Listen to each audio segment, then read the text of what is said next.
ইতালিতে এখন ২০২৩-২০২৪-এর নুল্লা ওস্তা বা ওয়ার্ক পারমিট উঠতেছে কিনা এই বিষয়ে অনেকেই ভিডিও চেয়েছেন। তো আজকের ভিডিওতে সেটাই জানানোর চেষ্টা করব। হাই এভরিওয়ান, আসসালামু আলাইকুম। শফিকুল ইসলাম বলছি ইতালি থেকে। আশা করছি সবাই ভালো আছেন। তো অনেক দিন ধরেই ইতালি বিষয়ে আমি আসলে তেমন ভিডিও দিচ্ছি না। না দেওয়ারও বেশ কিছু কারণ রয়েছে, সেটা অন্য একদিন বলবো আর কি।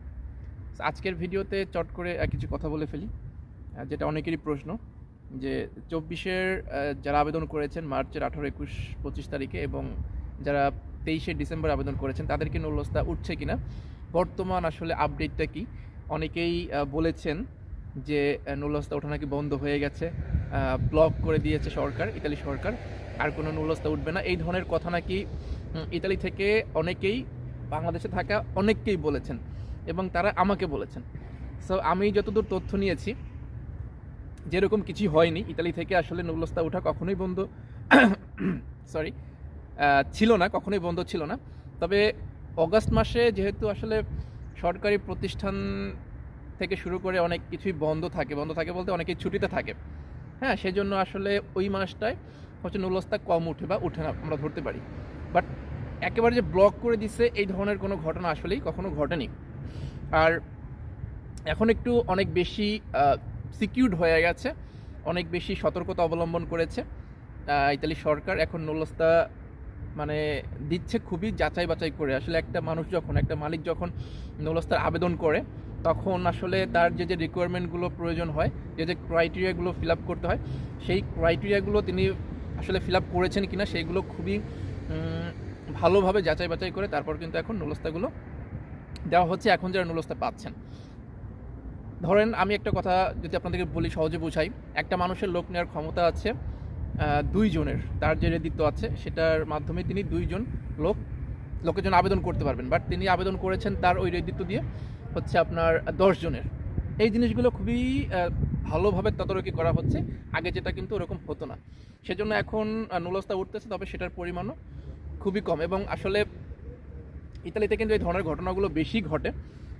একজন মালিক এই যে 5 জনের ক্ষমতা আছে তার, সে 50 জনের আবেদন করে দেয়, ওই যে টাকা, দিন শেষে টাকাটাই সব।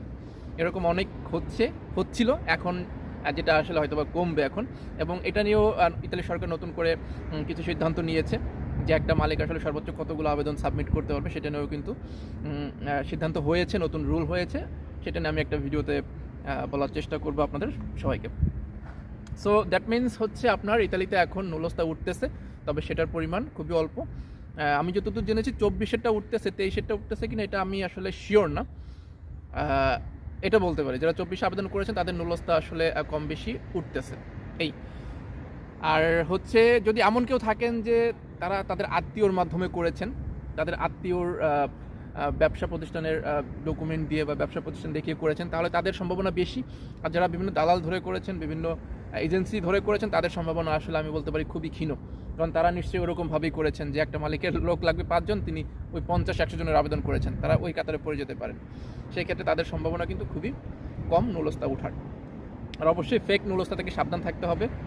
ফেক নুল্লস্তা অনেক বেশি প্রোভাইডেড হয়েছে অলরেডি ইতিমধ্যে, এবং এখনও হচ্ছে। আমি রিসেন্টলি কয়েকজন আমাকে মেসেজ করেছে, নুল্লস্তা দিয়েছে, যেগুলোর ম্যাক্সিমামই ফেক ছিল। এবং অনেকেই ইভেন এমন দেখিয়েছে যে আবেদন করেছে হচ্ছে এই জুলাই আগস্টের দিকে আবেদন করেছে, যেটা আসলে সম্পূর্ণ ফেক। আবেদন হয়েছে মার্চে, জুলাই আগস্টে কী করে সে আবেদন করে, এবং আবেদন করে তিনি নুল্লস্তাও পেয়ে গেছেন, এবং সেটা আমাকে দেখিয়েছে যে আসলে এটা নুল্লস্তা, আবেদন করেছেন অগাস্টে। এটা হতে পারে। So it is fake and এই নুল্লস্তা উঠতেছে আপনাদের 24-এর। সো অনেকে জিজ্ঞেস করেছিলেন, আশা করি উত্তরটি আমি দিতে পেরেছি, আপনারা উত্তরটি পেয়েছেন। আর যদি কোনো প্রশ্ন থাকে ইতালি বিষয়ে আপনারা কমেন্টে জানাতে পারেন। আর আমি যদিও এখন ভিডিও কম করি, এর কিছু কারণ আছে, আমি যেটা বললাম, আমি পরবর্তীতে একটা ভিডিওতে বলবো কী কী কারণ আছে। আর তাছাড়া একটু ব্যস্ত থাকি, ব্যস্ত সময়ে যাচ্ছে, কাজের চাপ বেশি, এই সময় কাজের চাপ একটু বেশি থাকে, সেই জন্য ভিডিও করার সময়ও হয় না। আরও কিছু সমস্যা রয়েছে, আসলে সব কিছু মিলিয়ে ভিডিও তেমন একটা করা হচ্ছে না। তবে এটা ভাবার কোনো কারণ নাই যে আমি ব্যাপারটা না বলি, ক্লিয়ার না করি আসলে। সো সবাই ভালো থাকেন। আর যদি কোনো বিষয়ে ভিডিও চান, আমাকে কমেন্ট করে স্পেসিফিক্যালি বলবেন যে আমরা ভাইয়া এই বিষয়ে ভিডিও চাই, তাহলে আমি সেই বিষয়ে ভিডিও বানানোর আর চেষ্টা করব।